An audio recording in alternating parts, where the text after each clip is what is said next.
I do my best to be fair with people. I'm not perfect at it, but I try, you know. And sometimes the fairest thing you can do for a person is be honest with them. Like, so how many people do you know in your life who are suffering because the people around them let them live in delusion? You know what I mean? I've had to sit friends down and be like, listen, you're gonna have to date who like you.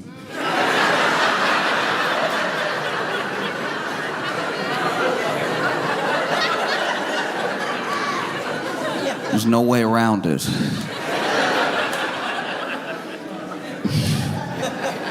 So sometimes the nicest thing you can do for a person is be honest with them.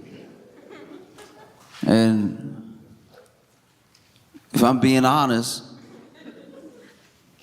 I feel like Donald Trump might be having one of the worst weeks of his life. This is very, very bad.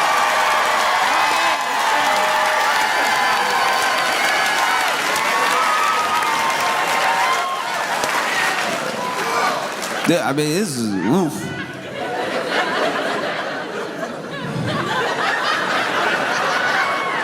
I've watched people have bad weeks. I've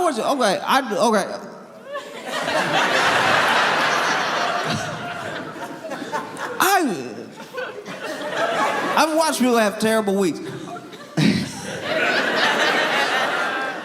There was a dude from my hometown that would ride his bike everywhere, and he got hit by a car and struck by lightning in the same week. He survived both, but wow. Because he was riding his bike, and you know, a lot of cities in the South we don't have enough sidewalk. We really abandoned the entire idea of someone might want to get somewhere in not a car. So he was riding his bike, but there's no sidewalk, and there's also no like bike lane where I grew up. And so there's just like, if you take the service road, it's just ditch and then ditch and then ditch and then ditch. And so then he over here BMXing the ditches going. But then when you do that, you do appear out of nowhere, because the ditch is deep enough where you know you ride, and then there's a little bit of road, then there's another ditch, and then you pick up another ditch, right? You know that's how you get there. But anyone making a left turn on the service road just sees someone on a bike coming truly out of nowhere and sends them flying, right? So he got hit by a car, and the car was turning, so this means it was slower than it could have been, and turned into him. He flipped over everything, bam, bam, bam, landed in the ditch, so at least landed on some grass, right? And then he was all banged up, and then he had to walk the rest of the week until he get his bike fixed, until he healed up a little bit. He had to, walk around town. He was walking around town, and there was a thunderstorm. Which normally, here's the thing, this is like a big Southern tradition, right? Is that when it's lightning outside, nobody do anything. We turn off the TV.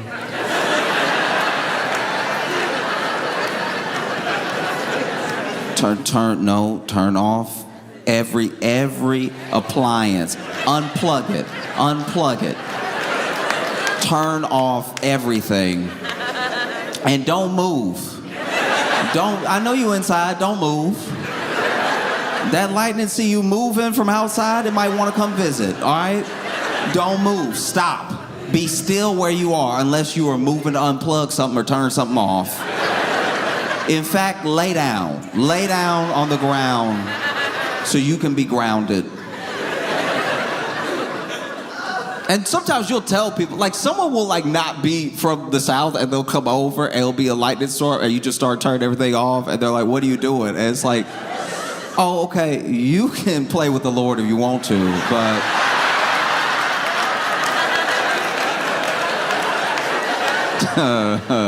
I like not being lit up, okay? I'm not even using this blender right now anyway. What point is there for this house to get struck by lightning and then the blender work real good for 6 seconds and then never work again?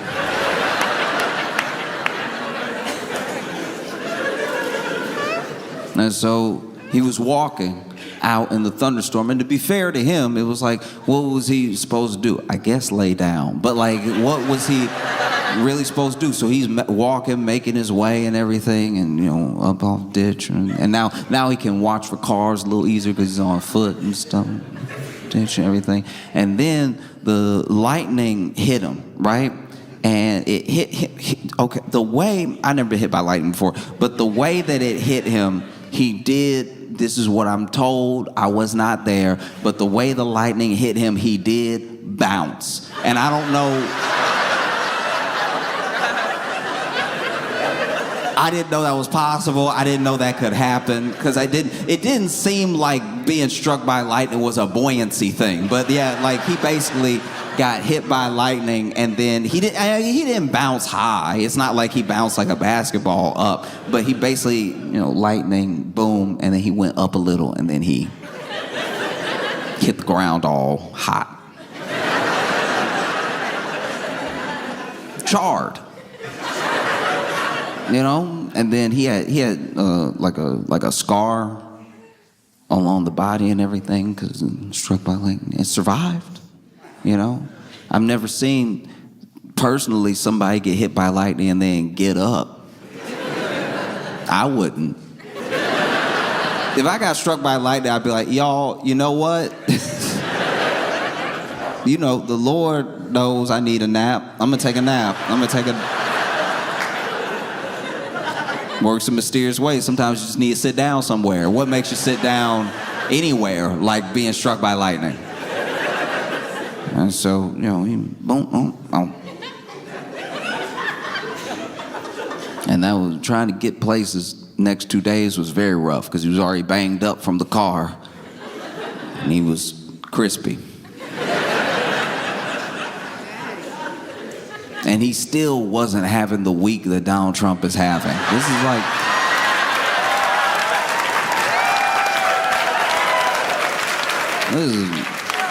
is very bad. All right, in case you're not familiar, Donald Trump, the president was, like minding his business, trying to enjoy the government shutdown ending, right? Which should be, that should be a good day.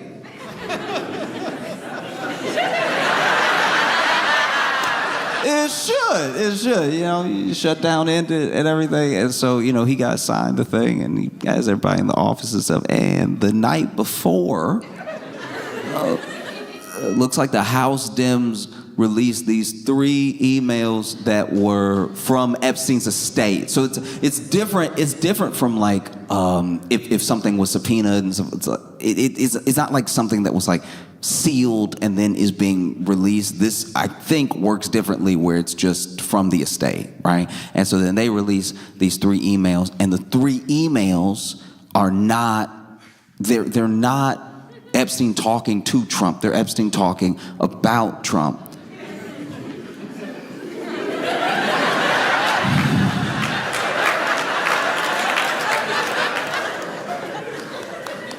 And on what should have been a good day.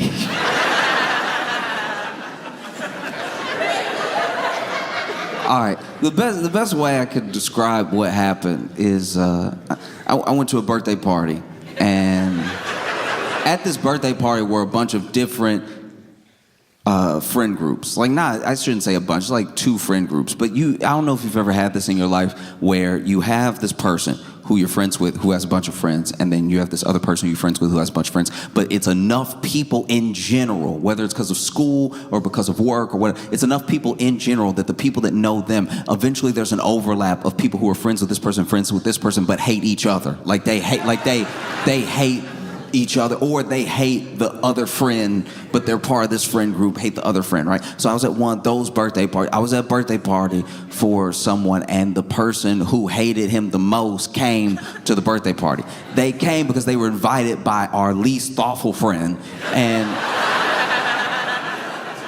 so having no awareness, least thoughtful friend invites them to the surprise party. And so then we're all like, hey, surprise. And they see this person and they were surprised. And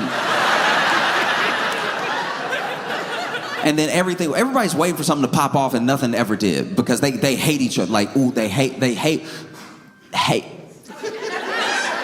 is under. It's below the heart. It's behind and underneath. They hate from like the diaphragm, I think. They hate so much. They hate him. Anyway, so they hated the birthday boy a lot. Like, ooh, I wish I hate you.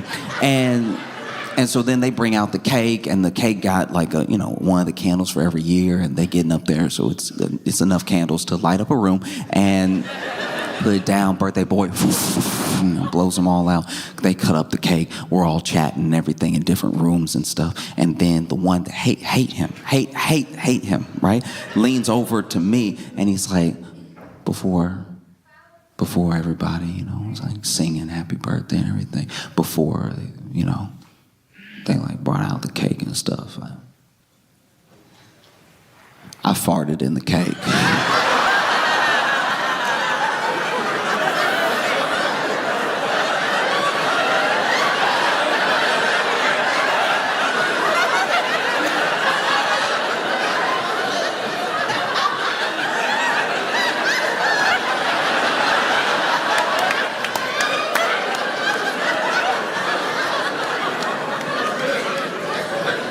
In my head, I was like, in?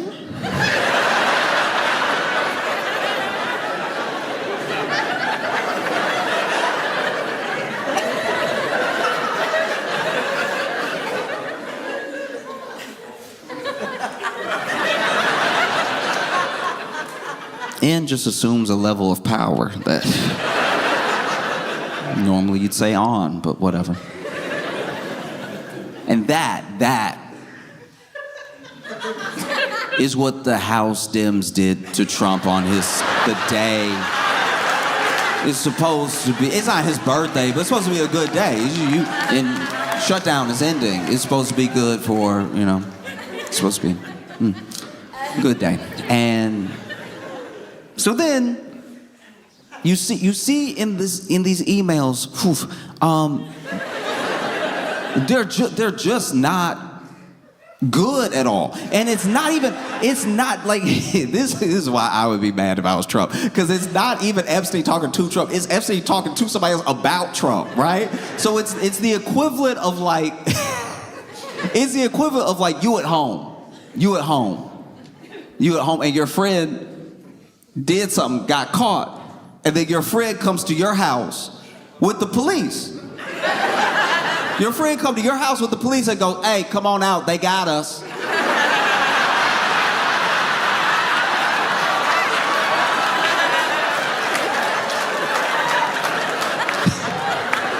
What do you mean us? I was at home. Because the email doesn't even one of the main ones that was making the rounds on the news doesn't even implicate Trump in anything. It just implies that Trump knows something that Epstein knows about what Epstein did that is very bad. That he hasn't told any authorities, but he knows is bad, right? Which doesn't look good. It's just one of those this is bad for everybody. Is what? Ooh. And I don't know how we got to this place, because Epstein saga has so many episodes. There is a Marvel universe of Epstein updates. It's never over, it just goes deeper. And then this is what the Dems do. Then the Republicans come out, and Republicans are like, all right, but why were the Dems sitting on these emails? Why are they releasing them now? That's pretty convenient, right? Like, why are you farting in his birthday cake?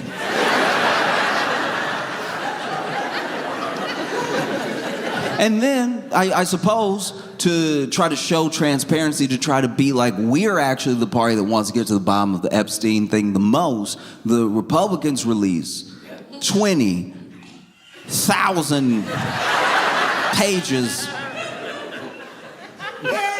20,000 pages. I don't know if I've sent 20,000 emails in my life. 20,000 emails, these pages of Epstein talking about everything, talking about Trump, talking about Larry Summers, talking about it's so much. It's so much it makes you wonder, whoa. Why 20,000? It almost felt like they were like, you know what? Release 20,000. People don't read.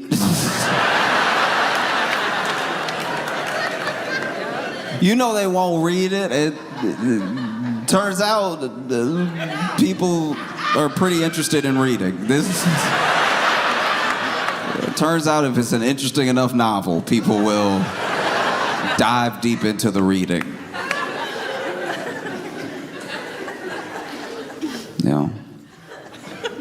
Because we're in a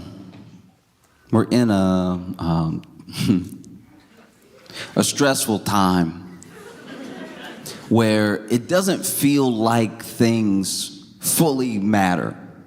There used to, back in the day, there was shame. So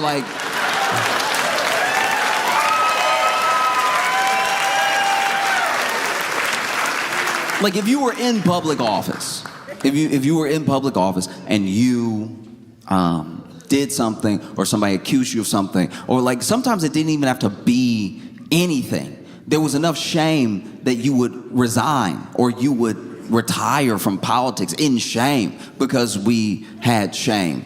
People had more shame, right? And I don't know, I'm not gonna blame all of it on like social or influencer culture or anything like that, but we have more people than ever that we know about in our own little pockets, right? We have more people than ever that are involved in scandals. It used to be if you were in a scandal, you were either a politician or a Hollywood celebrity. Those were really the only people who could even get into a scandal. But now you could just be an influencer, and even more specific, you could be a makeup influencer and you get into a scandal that only affects the people who watch you, right? And so now we're watching more people than ever try to navigate having a scandal, which has also made scandals more normal. And so now, instead of looking to how we would all expect someone in a scandal to react, we look at how the person reacts. So you go back in time, all Nixon did was listen to some tapes. When you really sum it up, it's yes, the spying and the blah, blah, blah. But it's Nixon himself, just Nixon, listened to a garbled tape that was of no consequence, really. It was that man resigned over.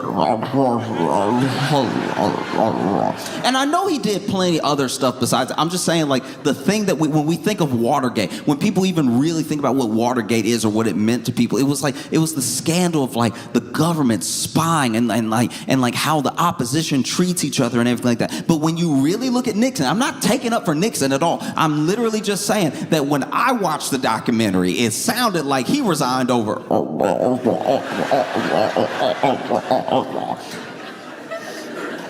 And he left.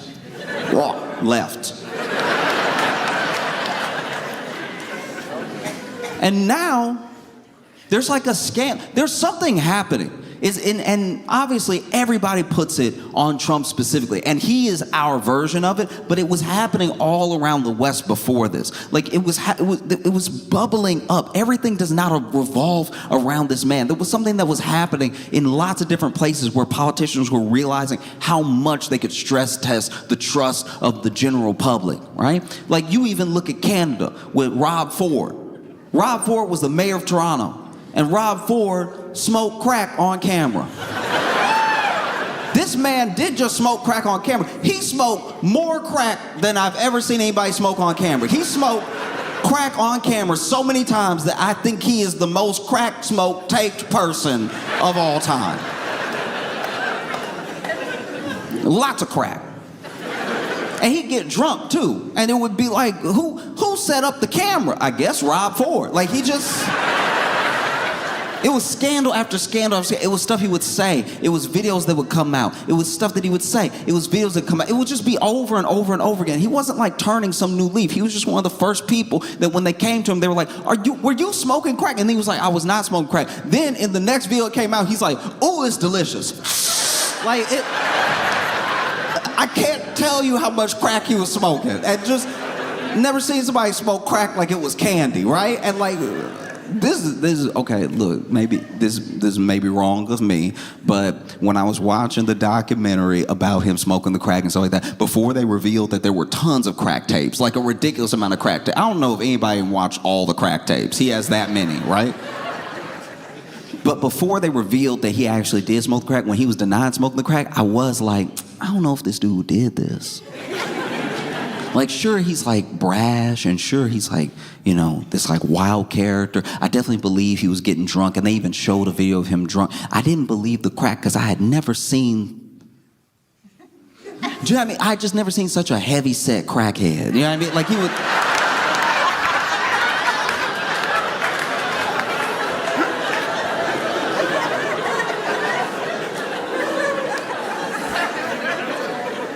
I'm just saying, like, he had that plausible deniability from me, because every crackhead I'd ever seen was petite. You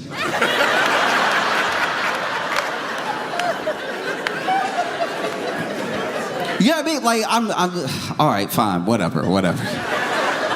Some of y'all being weird, but you know you've never seen somebody smoke crack and have a cheeseburger. That is not something that happens within the same 5 minutes. No one has crack for dessert. And he was one of the first people. Like, he was actually a little bit pre-Trump, right? People forget about him, but he was. And they came to him, and they were like, aren't you going to resign in shame? And he was like, I don't even really feel any shame. No, I think I'm good. I think I'm just going to stay. And we still, as a people, in every country this happens in, don't know what to do with that. We don't. We, like, that happens, and we're like, oh, I thought you would have some shame. And Rob was like, no, I don't have any shame. I have crack, and it's delicious. Truly, when I tell you, sometimes I can even feel the shame creeping up, but like, shame and crack never meet. They're never in the same room together. So if you feel any of that shame creeping in and you hit a little crack, shame seems to disappear. You know? Because now you even look at like, with like influencer culture, there used to be this thing, like let's take it all the way back, right? Let's take it all the way back to maybe like the 80s or 90s, where if a tape came out of you in some sort of lewd act, it was immediately shameful. It was like immediately the thought process around it. I'm not even saying whether or not that's right. I'm saying that's what people did. Okay? And now you fast forward to today, and something will leak. Maybe someone's nudes leak, maybe a video of them leaks, and then we wait for the person to react to know if we feel shame for them. Or if we try to shame them. It's all based off their reaction. We look to them to know what to do next. So if something happens, if a tape goes out, if some nudes leak or something like that, and the person's like, oh, yeah, that's what I look like. We're like, oh, okay, all right, wow. And not across the board. I'm just saying that becomes the sort of general understanding. But then if that person's reaction is, oh no, you saw me naked. We'll be like, oh, we did.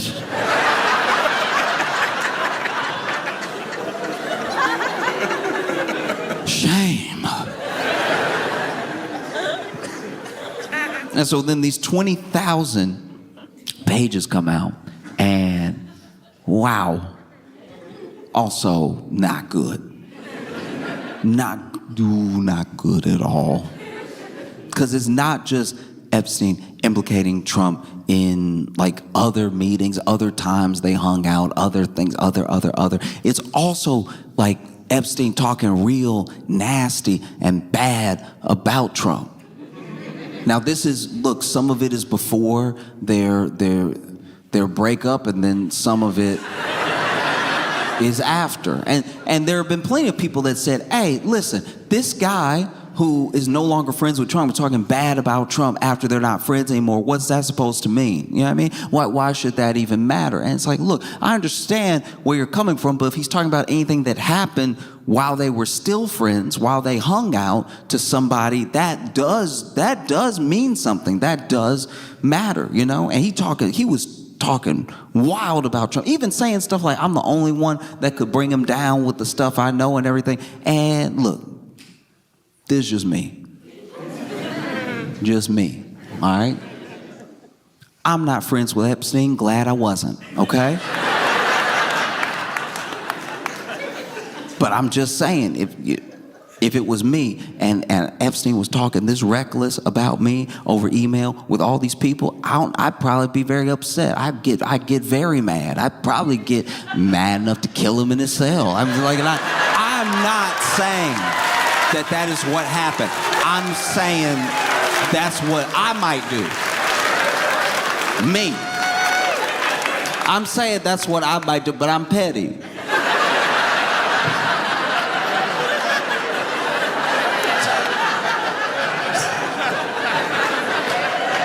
You know? I didn't let you stay in my house and everything. You talking crazy about me in these emails. No. You gotta go. There's gonna be a missing minute in the video.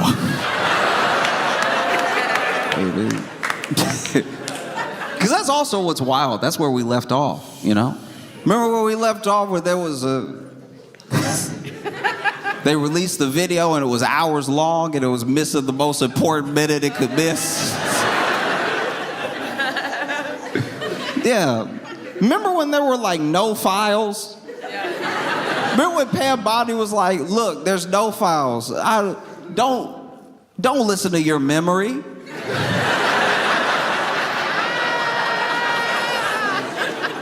I know what I said before, but what I'm saying now is more important. There's no files. Isn't it more convincing that there's no files than there's files? And we were all like, what is she talking about? It's bad. It's bad. You know what's so crazy to me? You know what's so crazy to me about a lot of this stuff is that this is Trump we're talking about. Trump was on trial in New York for like, I don't know, some like real estate fraud or whatever. And this dude, it wasn't looking good. It was looking like he might, get found guilty. And the judge had to give him a bunch of warnings. The judge is over here like, you need to stop talking about this case to the media. You need to stop talking about me to the media. Stop. I don't know what else he was doing. Like, stop doxing the stenographer. What? Like, stop. Just stop. You're talking too much. Nobody that's a defendant in any of my other cases I oversee talks as much as you to the media about this case. You gotta stop. And then Trump for his part, Trump, even to his credit, I'd say, was like in danger of being held in contempt almost the entirety of the case. And the judge like, I'm gonna hold you in contempt. I'm gonna do it. And Trump was like, do it. No, do it. I want to be in contempt. I bet you won't do it. And then he would tell him, don't go out there and talk to the media about this case. And then Trump would walk up to the first person with a camera he saw. It could be a camera phone. He'd just walk up. And he was like, judge doesn't know what he's doing. He crooked. Everybody crooked. I'm going to win in 2020. But just nonstop.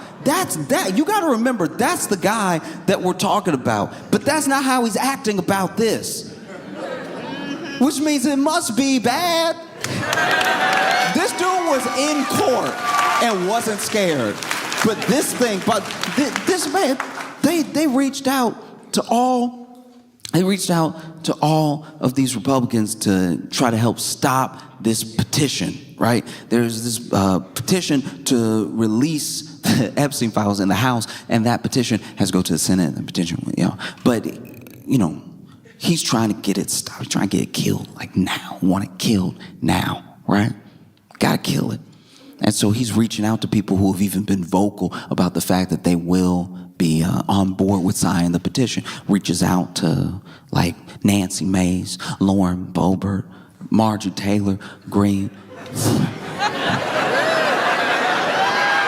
This is the thing. Look, at the end of the day, maybe he did reach out because he just wanted to talk to Marjorie Taylor Greene. Maybe, you know what I mean?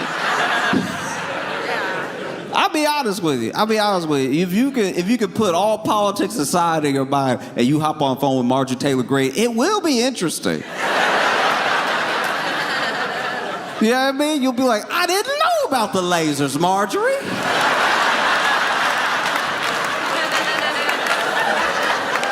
If I was ever on the phone with Marjorie Taylor Greene, you know what I would do to keep her on the phone? I would every couple sentences, I'd just go, oh! Let her think she was blowing my mind. Throw in a really every now and again. Calls Marjorie Taylor Greene. Apparently none of them are having it. Apparently. Lauren Boebert even was pressured so much to not sign a petition, she was like, it must be worse than I thought. Y'all barely talk to me.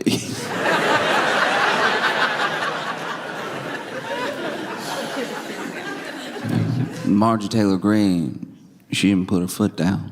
Marjorie Taylor Greene has actually really turned on Trump so much that it got Trump's attention so much that Trump has turned on Marjorie Taylor Greene, and they're beefing right now, which is hilarious. That is so funny. The idea that Trump is over here being like, y'all know Marjorie Taylor, he's over here calling her a lunatic, calling her crazy, all this stuff like that. The fact that Trump is over here like, Marjorie Taylor Greene crazy, and we're like, we know.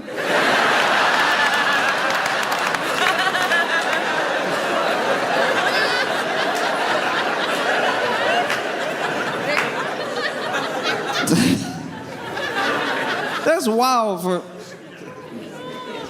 What other revelations you got?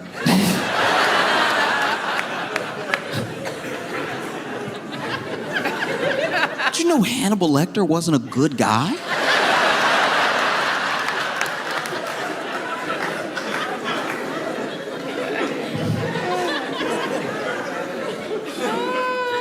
I'll tell you as well why Trump's not having a good week. There's been interviews, and there's just been a general discontent with some of what's happening in the country. Trump ran on America First. It's supposed to be Americans first. It's supposed to be America first. But what is happening? And what place is America in? It doesn't seem like there's a one in front of it. Because people point to, how ruthless in the shutdown things got with Snap, how people are treated, in the country, how America First just sort of feels like a slogan. It doesn't feel like it's really in the agenda. It doesn't feel like what's really happening and everything. And so then you see members of the MAGA movement turning on Trump. And maybe not fully and maybe not forever, but it is happening. There's a swell of discontent with what he's been doing, how the country is right now. There were so many things that were supposed to be fixed on day one. You can talk as much as you want. He's very good at campaigning. He's not good at governing. He's so good at campaigning because campaigning is before you have to. All right. One of the roughest drawbacks with dating, right, is that someone's getting to know you. They don't know you yet, and you can put your best foot forward. You can even try to be the person you're pretending to be, but they're getting to know you, right? And the thing is that early phase where they're getting to know you, the good stuff that happens can also hurt you in the long run. Okay, like my buddy, all right. They had like a fun little, we're gonna cook for our first date, right? I'm gonna go take a little cooking class. And so they go to this cooking class, and there was this jar, and she couldn't open the jar. She was trying with the jar. Trying with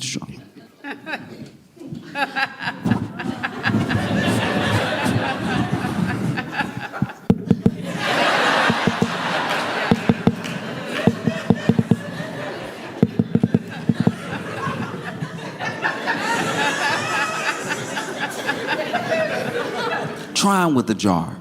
And you can even tell that she was kind of loosening it, but finally she handed it to him, and he goes, immediately, right? Which is great. You did it. But now, you gotta be strong enough to open jars. It looked like that's what you do.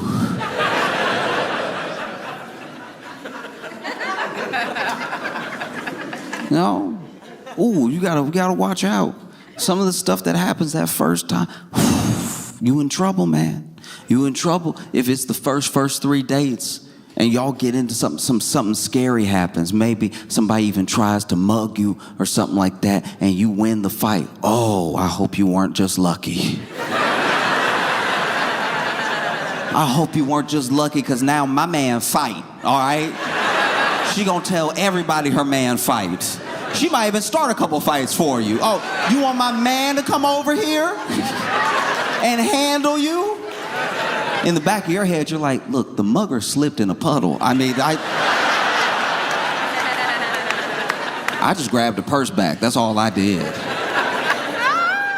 And like dating to being in a relationship is like what campaigning is to governing. It's wild even to watch some people's reactions. There are some people who have some truly insane and disgusting reactions, or just reactions that are meant to confuse. There are so many people that are like, why didn't the Dems release all this stuff years ago when Biden was president? And it's like, all right, this is the way that records work. There are some things that you could just release outright, like things that maybe you get from an estate or something like that. But then there are things that are part of an investigation, which as long as that investigation is going on, as long as that court case is going on, you can't just release those things to the public. Now that some of these things have been set to rest now, like, you know, obviously like Ghislaine is in jail and everything. And then there are other parts of documents that get redacted, either because they're part of a potential ongoing investigation, or it's to protect the name of a survivor of the abuse or something like that. There's all these different reasons that you could have for when you release things on whatever schedule. But even when people make that sort of argument, I'm like, wait, I can't tell. Are you mad that they are released?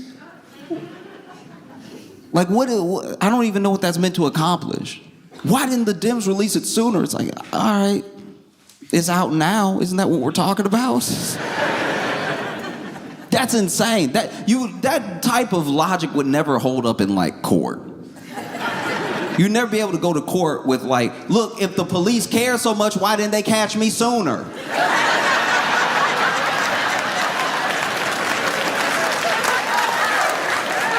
Y'all over here acting like you care. I did it a long time ago. You didn't try that hard to find me.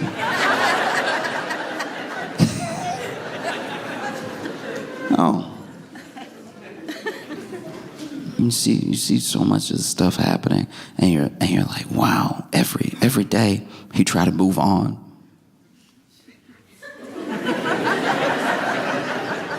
Every time he try to move on, it gets worse.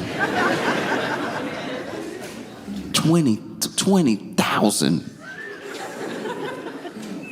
And 20,003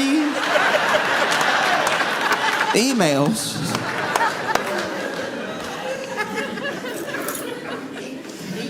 And I don't know what's gonna happen, because if I'm being honest, like truly being honest with you right now, I know that one of the reasons that Trump is trying to get them to stop in the House from all signing the petition is because then it goes to the Senate, and then if enough people have turned on him in the Senate, it then goes to the president, and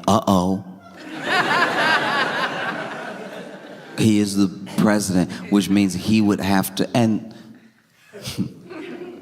we stopped electing people with integrity a long time ago. So like I don't I don't expect, like truly, I don't expect Trump to sign something that is basically dry snitching on himself. I don't think that would happen. Dry humping. Dry humping. But I will say this, I think that there's a very slim chance that it's like Trump's gonna go to jail, or that this will be enough for everyone to turn on him and then just kick him out of office or anything. This is one of those things that is very bad. It's a very bad look. He's panicked about it. People are speculating why he's panicked about it, but it's not the thing that's gonna make him sort of like Nixon up out of here. I'm just being honest with you. And I think that it's easy to forget in all of these different chapters and all of these like extra extensions to the saga that is the sort of Epstein files, that there are real people. There are survivors of Epstein, there are survivors of Ghislaine, that are survivors of all of this abuse and trauma that deserve justice. And the thing that we can do, the thing that we just personally can do, is keep that in mind and hold the people that represent us to account. Let them know that we'll be looking at them for what they do consistently, that we'll be bringing it up, that we won't let it go away. It won't be over just because it falls out of the news cycle. It will not go away. It won't be over. And I think the only thing that we can do as individuals, but collectively together, is just keep farting in his cake as often as possible. Chattanooga, y'all been fantastic. Thank you so much. I appreciate you. I don't know if y'all saw that Harvey Weinstein's conviction in New York got overturned. Yeah, no, it's shocking. It's not just like clear that he did it more than people that do it. Do you know what I mean? That's why he's an outlier. He literally has stats. You know? And I don't know. It's like you see him, and then you see like Cosby being out and everything, like fully out. Like he's like out. Full, you know. And it does just feel like if women want accountability for men like this, you can't just depend on the justice system, you know? You're gonna have to start probably killing.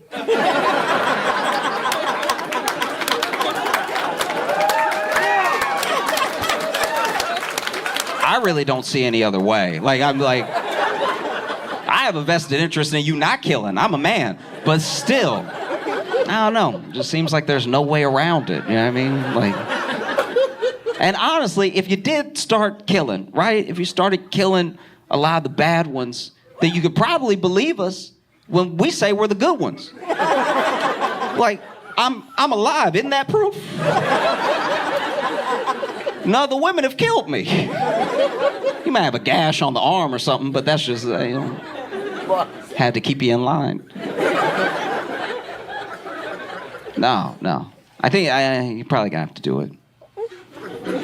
I really don't see any other way. Because people talk about patriarchy and everything, and sure, I understand, but you also have to remember that, like, as men, we're not all friends. I'm also scared of dangerous men. You know what I mean? And it's because they kill. So then if y'all kill too, that's really the only way to equality. You know what I mean? Like, that's... in a sad but, like, poetic way, that's... Because even if y'all started killing indiscriminately, you couldn't do worse than men.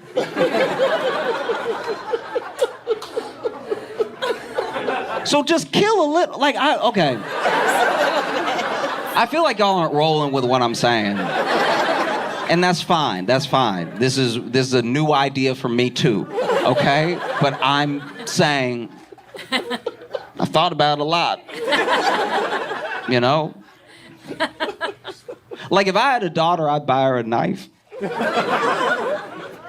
Maybe a gun, but definitely a knife. Because a knife, you can think about it. You know what I mean? Guns are too easy to be like, oops. You know, much harder to miss with a knife.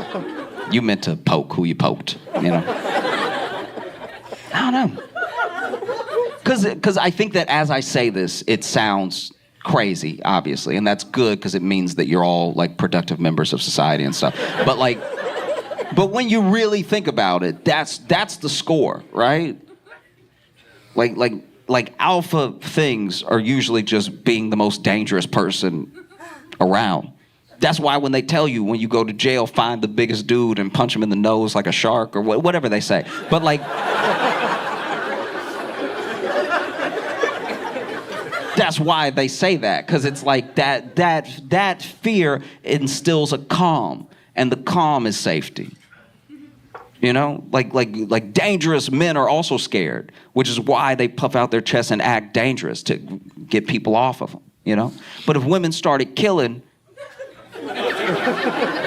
we'd all be a little bit, you know what I mean? Like, there'd still be catcalls, they'd just be quieter. Do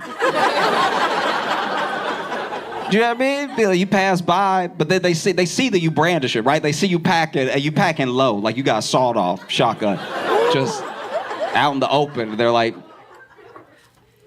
that ass. That was him. That's. I don't know, maybe. Because I hear these stories and they're horrible. Like I have friends tell me about how they've put keys in between their fingers at night as they're walking to their car, you know? And I'm like, yeah, but if you do my thing.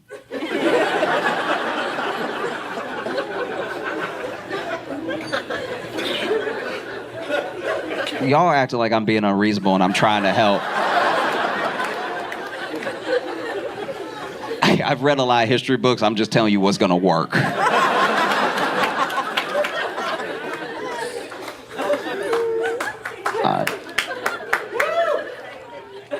I'm just saying, you know, level the playing field of general fear, and in a weird way, it might be a better world. You know? Maybe it could work, you know? Like if you do it for long enough, it changes whole attitudes of like an entire culture, of everyone. Because then they'll be like, yeah, she might kill, like who knows, she might be a crazy one that kills, you know? But let's say the word is out that women kill now, and they kill as much as men, right? Now when you go in your boss's office and you close the door behind you and you ask for a raise,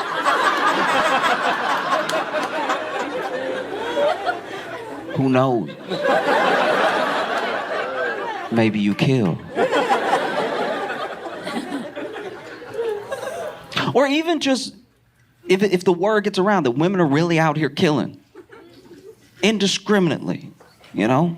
Crazy stuff, right? Because the way women do kill, I want to be clear about that. Women kill a lot, actually. They just do it to like people who they know, who they think deserve it. I'm talking about like killing across the board. Killing because you upset, you know what I mean? If the word got out that women are just out here killing, I think you would hear like a pack of guys, right? A pack of guys is usually what women are afraid of. 4 or 5 guys drunk walking down the street together, right? I've had my friends tell me that that's terrifying to them. Just whether it's going to be catcalls, whether it's going to be like cornering them, whether it's going to be something much, much worse, right? And it's because of the way that men are. It's because men kill. There are men that do horrible things. I'm not saying that women don't, but just by the numbers, you know? So if word got out that women kill, you'd see those 4 or 5 guys drunk, walking around, singing their song, la, la, la, la, la, right? But then they would hear the click of stilettos.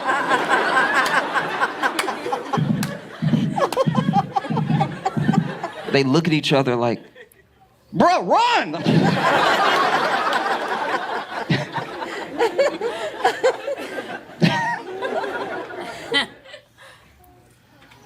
It could work. I'll leave it alone, but also, I don't know, consider it.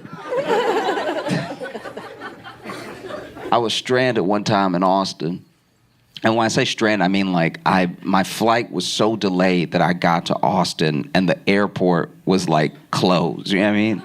And I was so hungry, but obviously every other thing was closed. And Austin didn't have the boom that it had now, right? Like Austin wasn't this like bustling place that everyone moved to post-pandemic. Like it was just regular Austin, the way that the locals used to like it, you know what I mean? Before the money came. And there was no food. And so I was trying to like Uber Eats and like nothing was open. It was crazy to the point where I don't know why I did it, but I just left the hotel room and started walking. I was like, maybe I can just find something on foot, right? And I went down 6th Street and like 6th Street was closed. That's their Vegas. That strip of 6th Street is like everything's happening at some point, right? But it was so late that it was early, you know what I mean? And so I was walking and finally I passed this taco truck and I was so excited. I was like, yes, finally, food. Because this is now an hour and a half at least after I got to the hotel, which is at least 40 minutes after I landed. So I've been hungry for a day. And I run up to the taco truck, and I see that there's bricks on either side of the taco truck, and then I realize that this taco truck is in an alley. I don't know if you've ever had alley food before, but it feels illegal when you ordering it, because you're like, why aren't you out? Do you know what I mean? Because I don't even know if I can describe this efficiently or no. The taco truck was basically just like, hey. It wasn't even jutted out or anything. It's literally like in the alley, like, hey, we got tacos. If you hungry. And there's not much space in the alley either. Like I'm leaning up against brick, trying to be like, yeah, let me get a carne asada. I order these tacos. I eat them, and they taste different than I've ever. They're different in flavor than I've ever had before. These are truly alley tacos. I found out what that meant with them, and maybe I wouldn't have even noticed if the packaging had been different. Maybe if I wouldn't have even noticed if this was a parking lot. I'd be like, all right, they're a little dry, but. Whatever. The fact that it was in an alley, though, I was like, no, I'ma die. I got a cactus taco. I remember this like it was yesterday. I got a cactus taco. I got, what was it? I got all vegetarian stuff. I got a cactus, I got a mushroom, and I got this like fried mushroom as well. And so it was like cactus, regular mushroom, fried mushroom. And I ate all 3 tacos, and they very much taste like the middle of 2 buildings. And like even as I was eating it, I was like, this flavor is floor. This is crazy. If I had eaten even 24 hours ago, I would not be eating this right now. But I was like, and I ate it. And I walked back to my hotel, and I laid down. And as soon as I laid down, my stomach was like, don't fall asleep. No, we gonna be up tonight. The worst part is that I had like a roommate in my hotel room because I was there for a festival. So I had a roommate in my hotel room who had got in the day before. So he didn't have any of these problems, right? He's like trying to sleep and my stomach keeping us both awake. Every time he sort of dozes off, my stomach is snoring, right? And I got so sick. And it was a type of sick where you're not even like throwing up or anything. I was just sitting there sick, right? And And I really thought I was gonna die because I started sweating. I was like, that shouldn't happen. It's not hot in here. That cannot be pouring sweat out of my body right now. I clearly ate poison. And he's like, where'd you eat this taco? I was like, it was in an alley. He's like, you ate alley food? He said it like it was a thing he knew about. Like alley food was just part of life. I was like, I didn't know it was alley food until I was in the alley. Don't judge me. I haven't eaten in 36 hours. And then I was just sweating to the point where I thought about going to the hospital. But I didn't out of embarrassment. I was like, I don't want to go to the hospital now and be like, yeah, I think I had some bad tacos. They're like, where'd you eat? I'm like, oh, in an alley. And because I'm not going to lie, at that point, I feel like the hospital going to turn you away. Like, I feel like, no, we not saving him. We only take care of people who don't deserve what happened to them. And so I was sitting there. I was really like pouring sweat, feeling so sick, wishing I was gonna throw. Like you almost pray for it. And I was just sitting there, and I turned to my buddy, who's very annoyed with me, because I'm not proud of it. But after a little while, like after the first hour of stomach rumbling, I did start moaning, and that's and both of us hated that. Like my stomach was like, brr, and then I was like,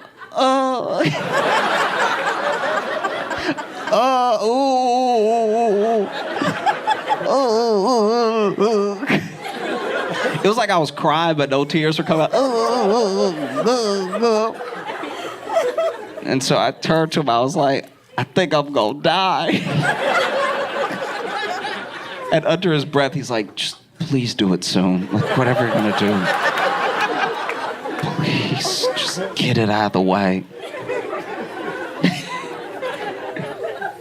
And I told him, I was like, if I get sick tonight and I die, if anybody asks what happened, tell them I got shot. Like,